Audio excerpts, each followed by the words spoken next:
when you first found out that you were going to be coming in contact with someone who was going through a really tough time, what kind of went through your mind? I think, Arlen, maybe ones that would hit everybody is not knowing what to say. Certainly, sometimes the grief is so deep that we're at loss of words. And so I think one of the scariest things is, what should I say? And I'm just deathly afraid to say the wrong thing. Right.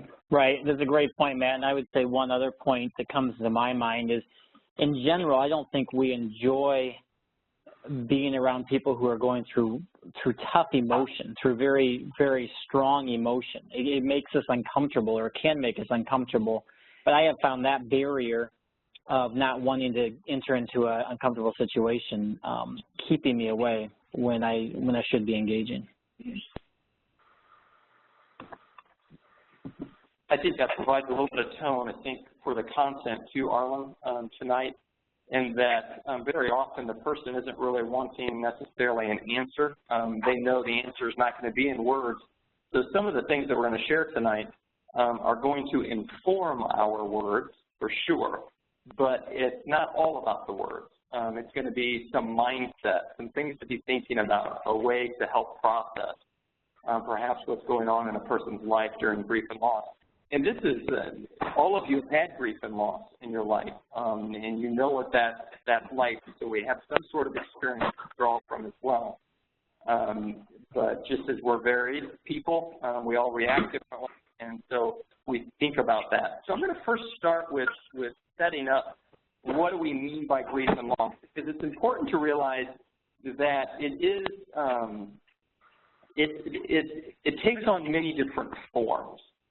Grief and loss do. Let's first talk about a couple of dimensions. One dimension is the severity. So as you can see here, we have less severe to more severe. Some losses are incredibly severe. When we think about the loss of children, for example, incredibly severe, to losses that are not as severe, maybe a loss of a pet, for example. We wouldn't say it's at that magnitude, although it can be very near and impact an individual very much. We have loss of a job somewhere on this spectrum, and then depending on the situation, that is more or less severe. I think another continuum or axis is to think about these variables of losses. The next one is realized loss or ambiguous loss. A realized loss is a loss that is felt due to that which did something happened that made it a loss. And an ambiguous loss is something that did not happen. So, for example, if a person puts through a marriage proposal and it does not go through, it's rejected, there's a mixture of both of these losses going on. There's a realized loss that something happened and that rejection happened, but there's an ambiguous loss in the sense that the marriage and the expectation didn't happen. It's kind of the loss of what could have been. It's an ambiguous loss. It's important to think through some of these things because I think it puts us in a position to walk with people and to understand that grief and loss is happening, and either it's realized or ambiguous. Another example of ambiguous loss would be a person who is rejected for a job proposal, for example, or a student who doesn't get accepted into a certain college. There's an ambiguous loss there. They don't know what that's going to mean for them exactly. They had hopes, they had expectations, and those expectations are not met. That would be ambiguous. So we have that. You can think about that continuum of realized and ambiguous. And again, you've got the severe and more severe on that.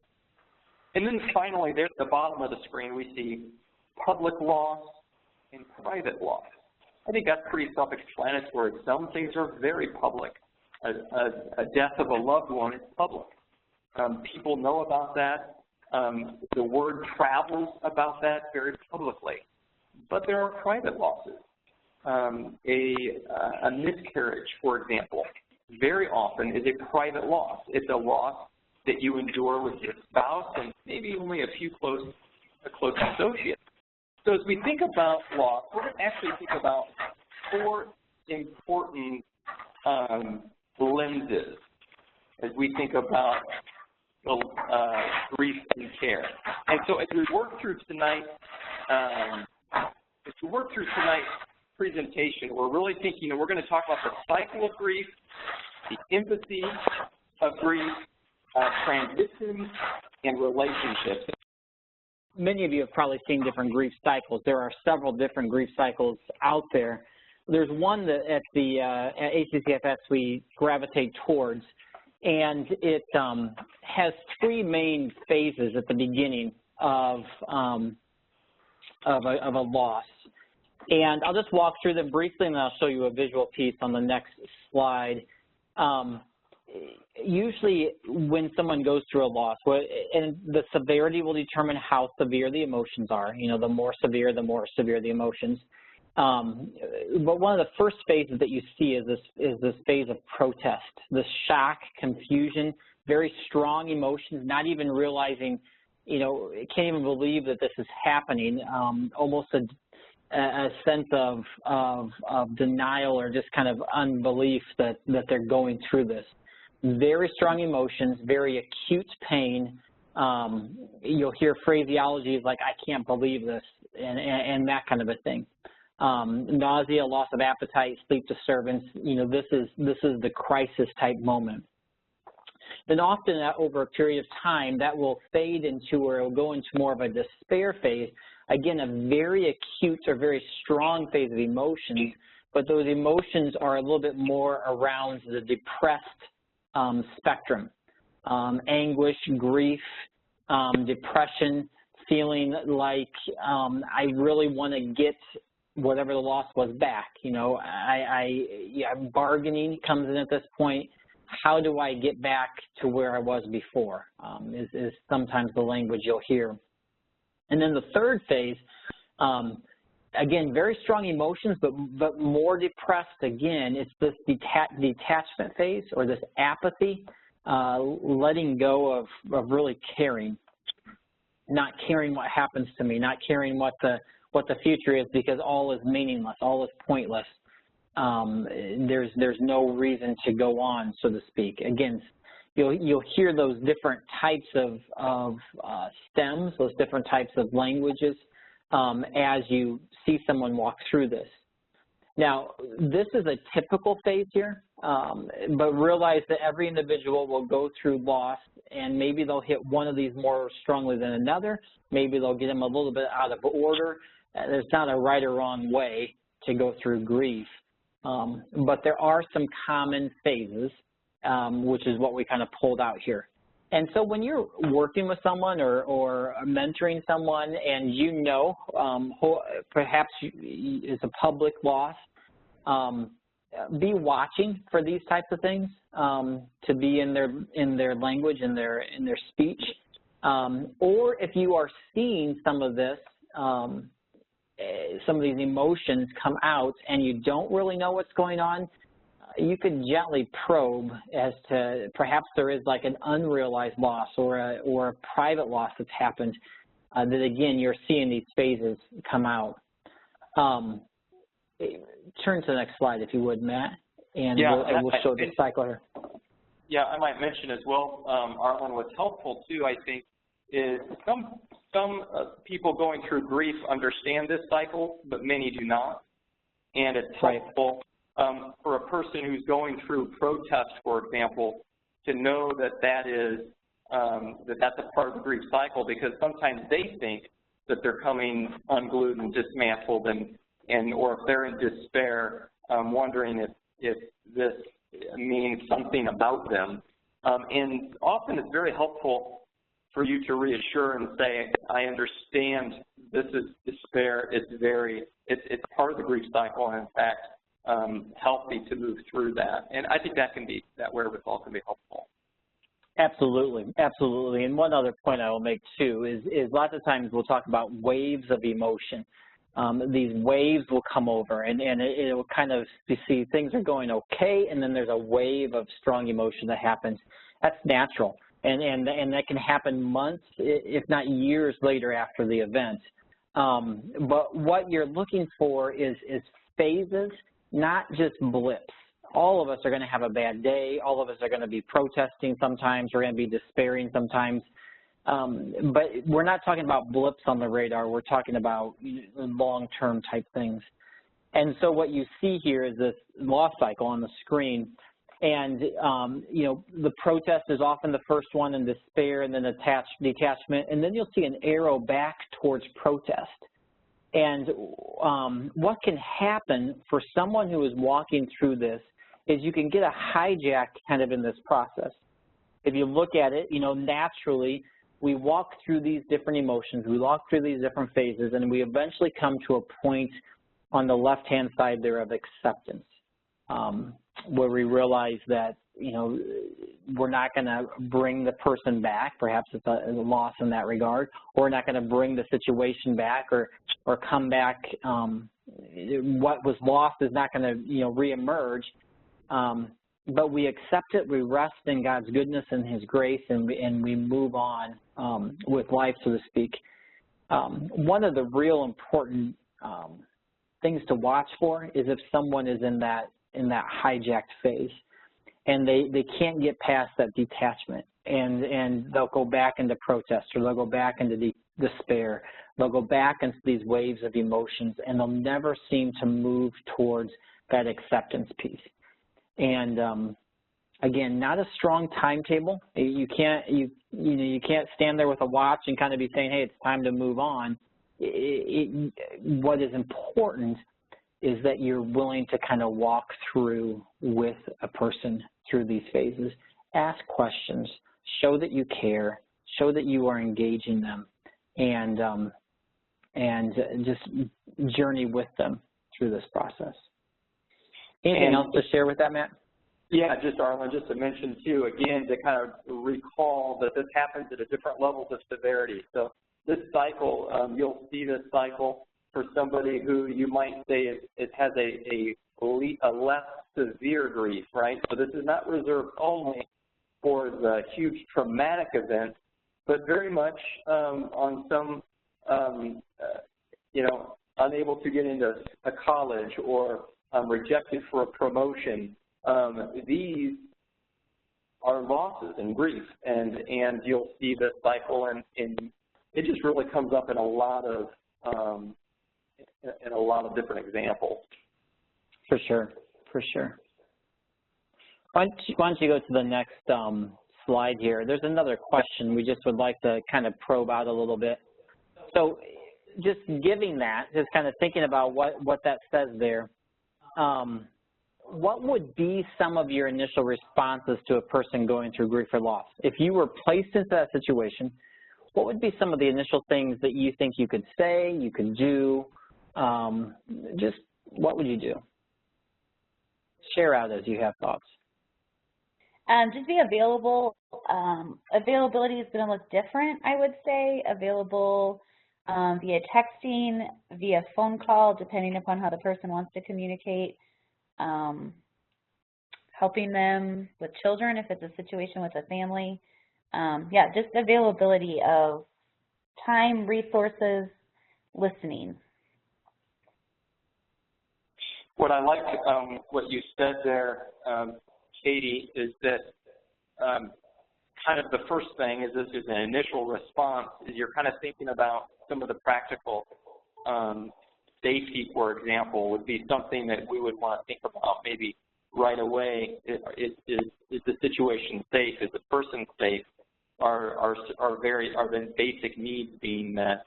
And you're saying that even with, yeah, availability to take care of various tasks is an excellent first step.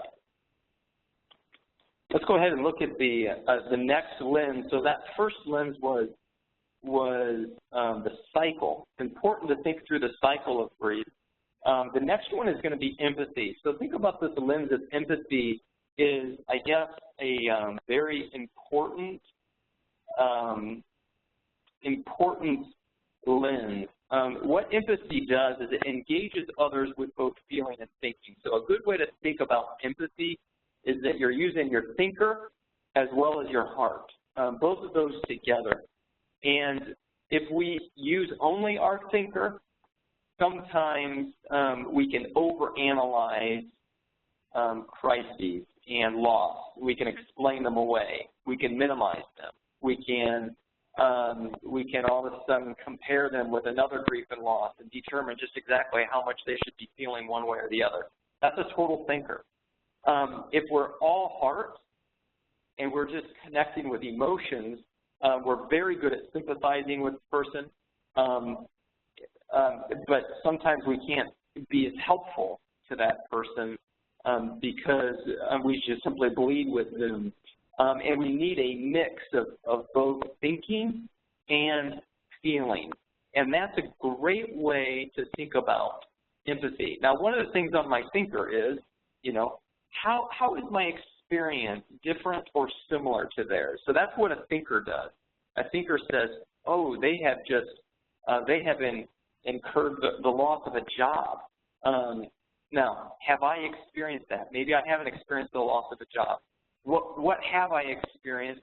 It could be different or it could be similar to some of the despair or questions or worries that they might have now. Oh, I can remember I can remember really worrying about making ends meet during this phase of my life. I had a job, but I was making the ends to meet. Okay, now I can connect with that thought, connect me with some feelings that they might be experiencing with the loss of a job. Or I might make the connection to say, I've not lost a job before, but I can imagine that it could take a hit on his self-worth. I'm thinking about what he might be experiencing, a loss of a job, a loss of self-worth. Now, I haven't lost a job, but I know what self-worth struggles are. And so I'm connecting. Again, my experiences are similar, but they are different.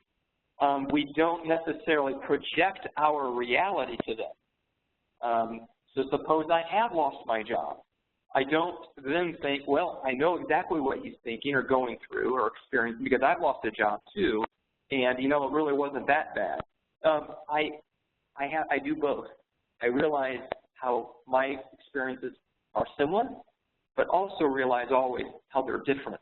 And balancing that is what an empathetic person does. And they connect then with them at a heart level or emotion. A really nice visual is this following visual here in the next slide, and that is if you want to look inside the brain of a person who's incurred deep grief or loss, that's what it would look like. You look inside their brain and then their heart. That's what you've got going on.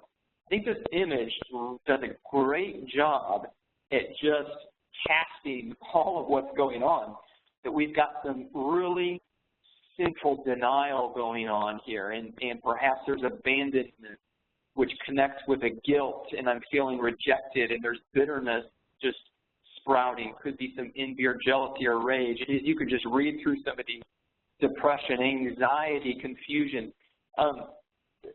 This is not meant to be unpacked. This is meant simply to say there's a lot going on inside the heart and mind of a person who's incurred deep grief and loss. And this helps helps us empathize as we can kind of imagine now how some of these things are being experienced by this person. Arlen, what would you have to say to this? Yeah, great points, Matt. I would go back to what we had said earlier too. That sometimes what you might see is the emotion surfacing on someone, and you might not know what is going on in the background as to why this emotion is surfacing. Realize the breadth of emotions that loss and grief can manifest themselves as, and so it might be worth gently encouraging and probing. If you're seeing someone in a very difficult spot. Was there something that happened, especially more on that private side or that ambiguous side, that is putting them into that grief cycle or into those phases there? And the other thing I was going to say is that with empathy, it's very easy to want to bring judgment with it, in the sense that, especially if you've been through a similar type situation, we want to think that my proportion of grief is what their proportion of grief should be. My cycle should look like their cycle, and it can come off very driven on our part, very judgmental on our part. It's not the intention at all. The intention is to feel with the person and to, in the sense of the word, empathize with them, to realize that this is a hard spot, and we've been through hard spots, and we're going to go through hard spots together. The hard part is there is a sense of proportionality that is true, right? I mean, you can have someone, because they're stuck in that grief cycle, who stew and stew and stew around something, and it's time to move on. But the encouragement, I think, is that naturally we are going to usually try to push the person quicker than they need to be pushed. And walking with grief and loss is a patient game that we engage in, and it's a patient opportunity that we engage in. Hey, Arlen, you're going to speak to this here in a few minutes, but briefly just to mention, it's important to know on this empathy space that there's probably very little words that are going to fix anything, and I think that's helpful to remember. And so sometimes the best thing we can say to a person is, I am honored that you shared this grief with me, and I don't have any answers, but I am gonna walk next to you for as long as it takes, or for whatever it takes. I'll be here tomorrow, and that reassurance of relationship. And Arlen's going to speak more to that towards the end of it, but I think we'll let ourselves out of the magic word conundrum, because there are no magic words sometimes. Let's look now at the next lens. So we've talked about grief cycle, we've talked about empathy, and now we're going to talk about another lens, and that lens is transition.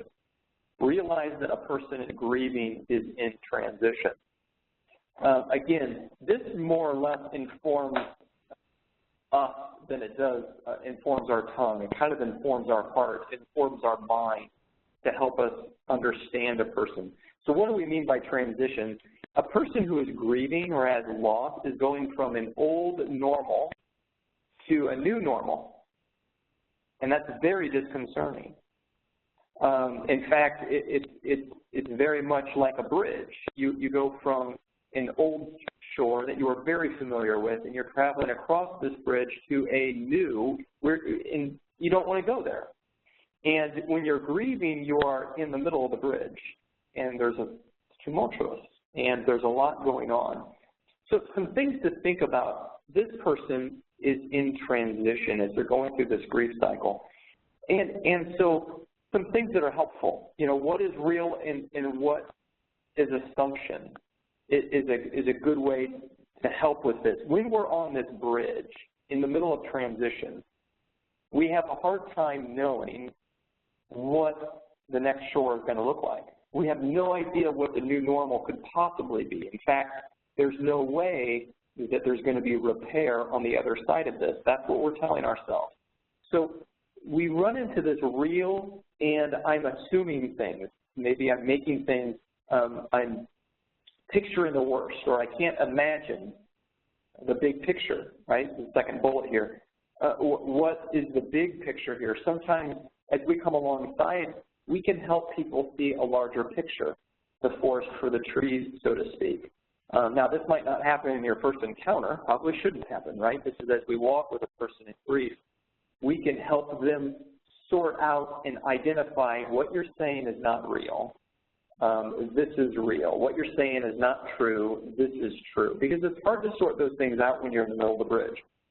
I remember a brother mentioning who had lost a wife tragically and was in the visitation line, and he can remember one thing from that visitation line, and that was another brother coming through the line who had experienced what he had experienced, and he simply said, "You will smile again." That's all he remembers from that visitation. That's what he pulled out as the best interaction that he had. So what did that person do? That person realized that right now you're in a transition and you're grieving the old normal. I'm just going to tell you, the new normal will be a place where you smile again. And that was really his message, and that was all the message he was able to give. But it was a message that connected with this grieving person. Okay? So that's an idea. What role will time play? Arlen already used the metaphor of waves, and that very often that's what a counselor will use and understand that grief is like waves. They crash heavy, they crash big, they crash frequently early on as they start this transition. And as they move through the transition, those waves become less severe and less frequent. Now, they're going to still have a wave of grief. A year later, waves of grief still come. But again, it's this understanding of the role that time does not fix things. No, we wouldn't say time fixes things, but time, these things happen in time. Help happens in time. Counsel happens in time. Perspective happens in time. So this concept of transition. Arlen, what would you have to add to that? I think you covered it well, Matt. I appreciate the fact of separating out fact and truth. Sometimes we use the words forest from the trees too. This idea that in a sense of grief, the world can become very closed in, very fixated on the events that happened or the loss that was felt or what did not happen. And we can forget the big picture, the forest of the things. I mean, one of the most helpful things that counselors have found in helping with grief is something as simple as writing down a thankfulness journal or writing down, writing down your blessings each day. And as a mentor, you can be an encouragement in that. Of just helping them realize the many, many, many good things that are going on in the midst of the hard spot that they are in. Again, gently, not judgmentally, not pushing them along at a pace that you think they should be at, but just meeting them where they're at and pointing out the forest every so often when the trees have gotten a little too big. Let's go ahead and go to the next point then. Yeah, so the last lens is this idea of relationships. And as Matt alluded earlier, we call this sometimes the ministry of presence. Active listening to them, being there, being available. Great example in the scriptures when you see Job's friends come to Job in the midst of very, very difficult spaces. And for the first little bit, they did not talk. They just sat and listened with him or just sat and were there. And that was some of the most powerful ministry they engaged in, was just that listening.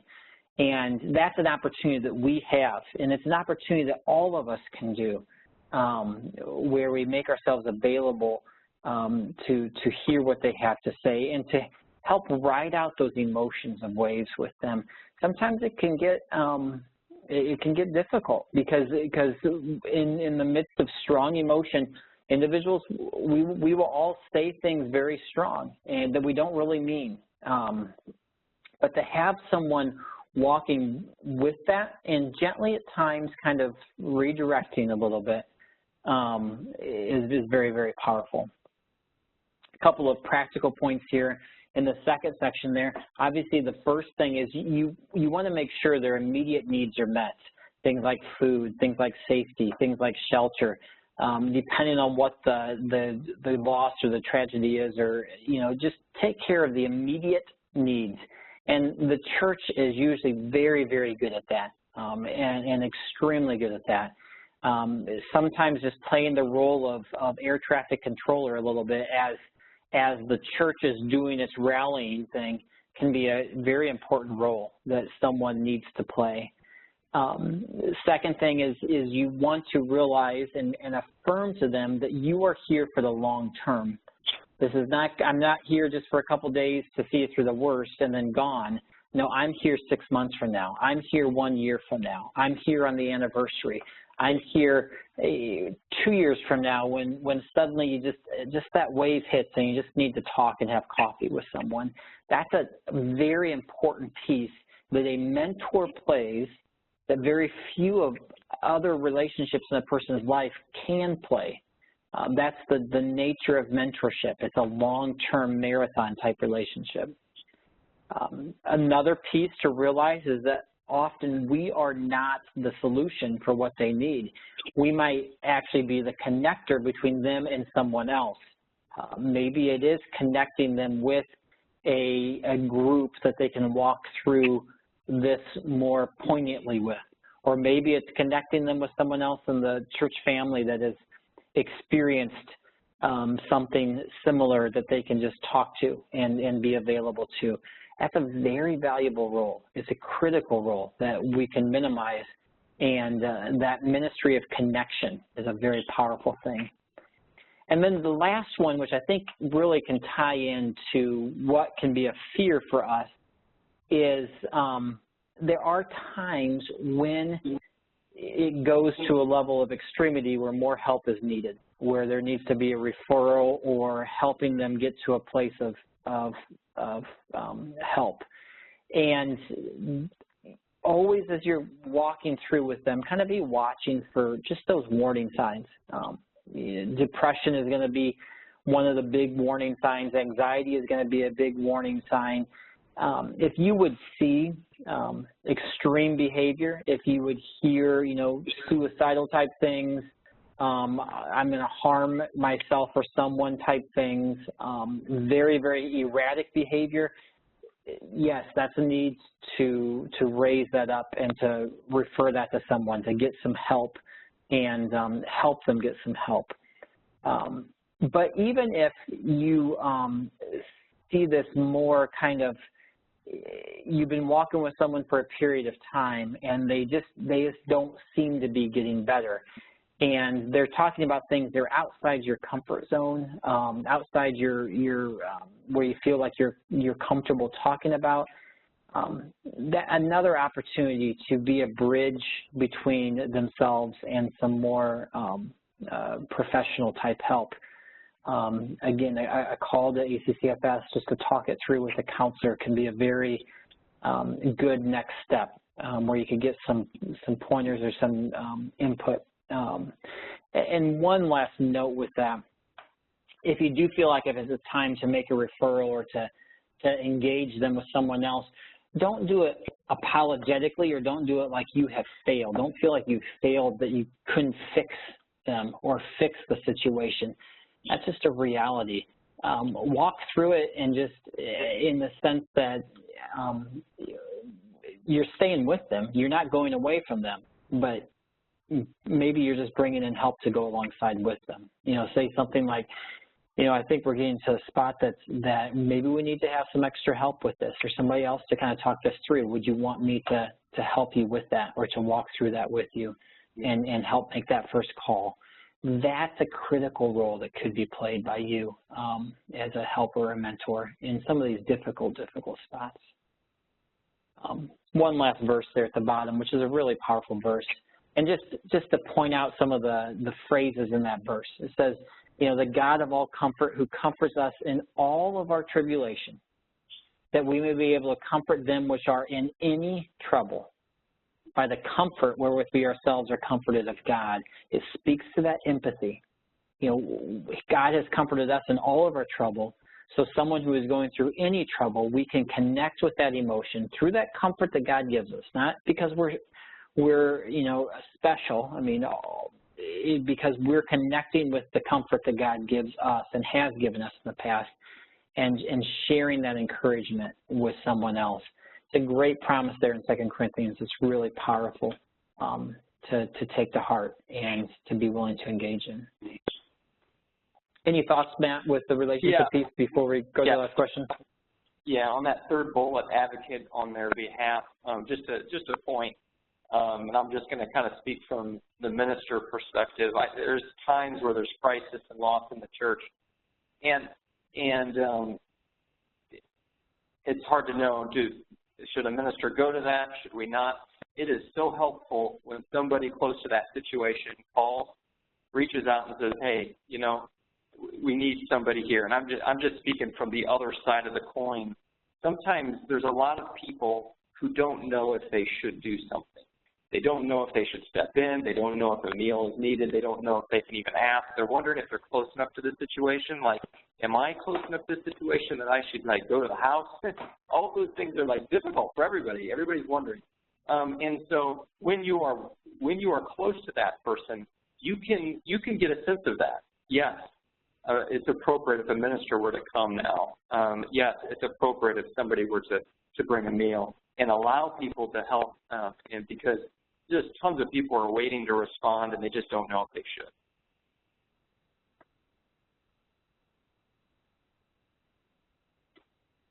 Let's go ahead to that last slide. We asked questions when you registered for the webinar. Most of you had to submit a question, which we really appreciate. It gives us an idea of what you're expecting or what direction to take the webinar. I thought this was a really good question that came in. How do you know when it's time to transition from the initial sprint mode or crisis mode of a situation to a more long-term marathon type mode of ongoing support? And that's a great question. It's a tough question. It's one that's hard to know a direct answer to, because lots of times every situation is different, you know, and so you have to walk through each situation a little bit differently. I'm going to make one point, and then I'm going to open it up to anybody who wants to chime in. Just unmute your mic and share from your experience as well. One thing I have noticed in working with people who are going through difficult spots is to check that sense of that stuckness that we talked about earlier. If in the midst of the cycle they seem to be going back through it over and over and over again. And I'm talking over a period of months now, not days or weeks, but months, where they potentially are in that stuck spot. And especially if they are still at a pretty low level of functioning, they still need a lot of help. Maybe they're still not able to take care of basic needs of the family or whatnot. That to me is a key that we're still in the sprint mode. In fact, we maybe need to raise and refer, you know, and get some more help in than what we have right now.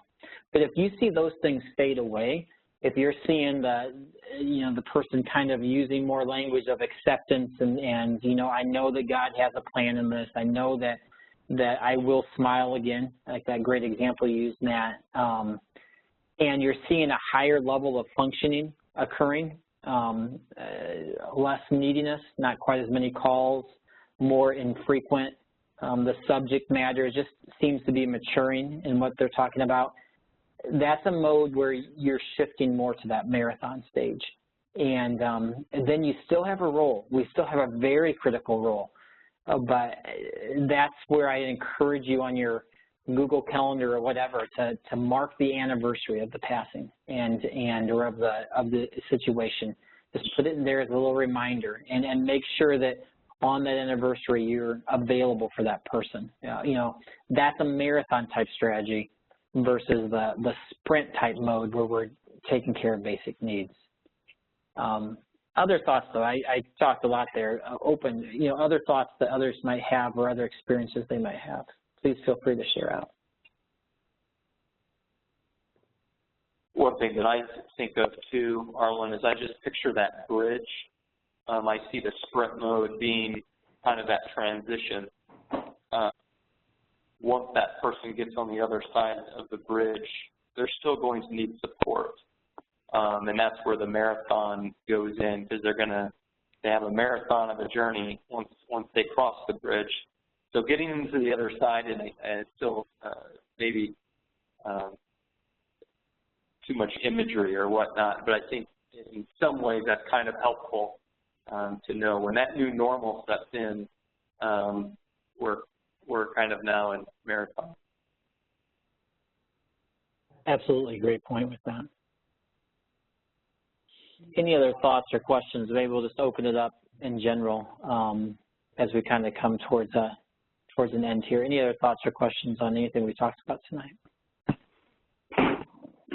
Arlen, this is James. James Fair. I guess I've got very little experience in most of this, so it was all very good just to listen and think about, and I really didn't have anything in most of those questions to add or ask, but I think this is very, very helpful for me. Thanks, James. Thanks. Really appreciate that. One of the things that comes to mind as far as a question, dealing with different people who have grieved, widowers, people losing children, different generational grief and loss, somebody not getting a job, a proposal, something like that, all of those pieces of loss, how would you say to balance the difference between like anticipating a date coming up or a hardship or a friend who gets engaged, like anticipating all these dates and calendar pieces is important, but not assuming that it might be hard. Do you understand the fine line balance there? Yes, a date of a death or an anniversary date is important, but also not just assuming that might be hard. There might be small victories in it, and how would you balance that? Am I making myself clear, I guess? That's a great point.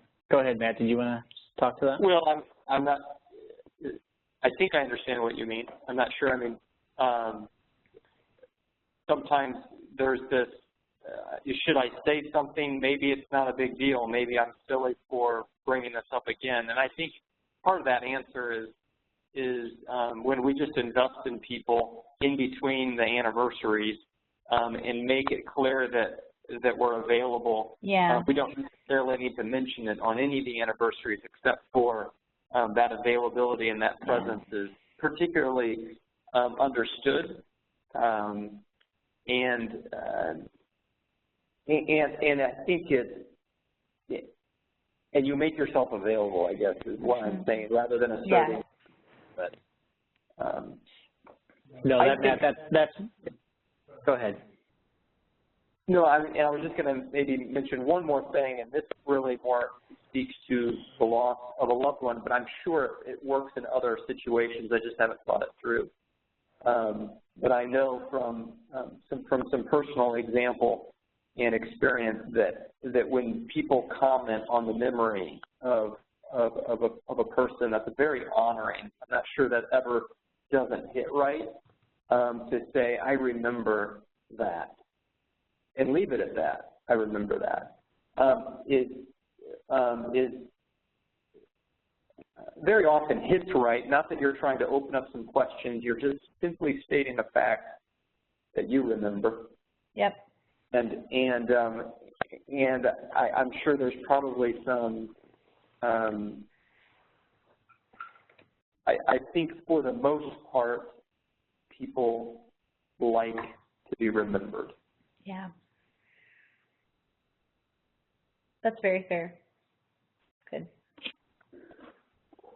I do have one more thought. So I do remember a situation where someone shared with me once that actually it's not what you say so often. It's really what you don't say, and then just the squeeze of the hand.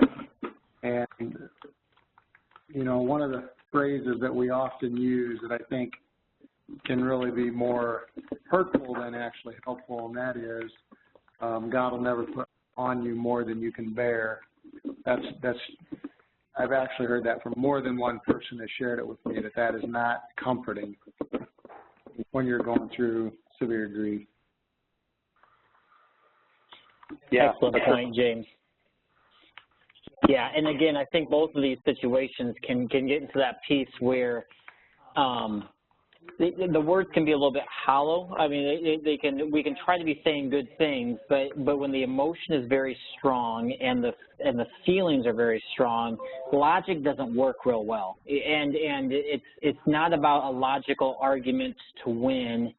It's about the just being there and being available and someone that a squeeze of the hand or a knowing look, that kind of a thing. That's the bond, that connection that's really, really powerful.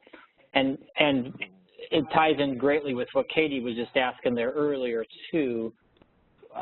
You'll know, I think, where someone is at if you're in tune with them and have a relationship with them. You'll know if it's hard, or it's more about being available, that they know they can reach out to you if they need to, because there's been a pattern where you have been there, you've been available, and they have reached out to you and you've listened to them. And that's a key piece and a key role. I'd like to make one comment on that very astute point, Brother James, about, God's not going to lay on anything you can't bear. And I think we can do this with a lot of basic biblical truths. Instead of stating that truth, we acknowledge that truth. There's a difference there. So stating the truth says, all things work together for good to those who love God. I'm stating the truth. But when I walk with a person and point out in passing through life that I can see that God is equipping you for this. I can see that God is girding you up as you handle that situation. Or I can see that glimmer of good happening out of this. You're commenting on the truth of the Scripture and those particular points, but you are pointing to the reality of them rather than having and reminding them that those facts are true in and of themselves. I don't know if that makes any sense, but I think it's not that we abandon the Scriptures that are very comforting. Those two are very comforting, but I think we package it in a way where we come along and we just place our finger gently on the reality of those things as they play out, rather than telling them that that's going to be true. I don't know if that made any sense. Well, Arlen, we are right at 8:32, so do you want to? Yeah.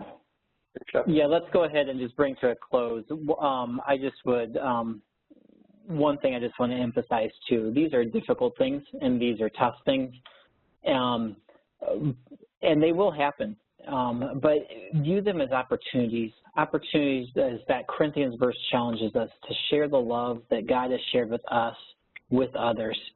And going in with that heart, that intent, there is very little ill that can be done in those situations. You're going to be a comfort, you're going to be an encouragement, you're going to be a loving hand and a gentle touch to someone who is going through tough times. And at any time, if you feel like you are in a spot above your head or really difficult things, that's where ACCFS exists for that very purpose. We're there to listen and to be available to help the helpers as well as those who need help. So just remember that, and always feel free to reach out and call and ask for input or advice at any time.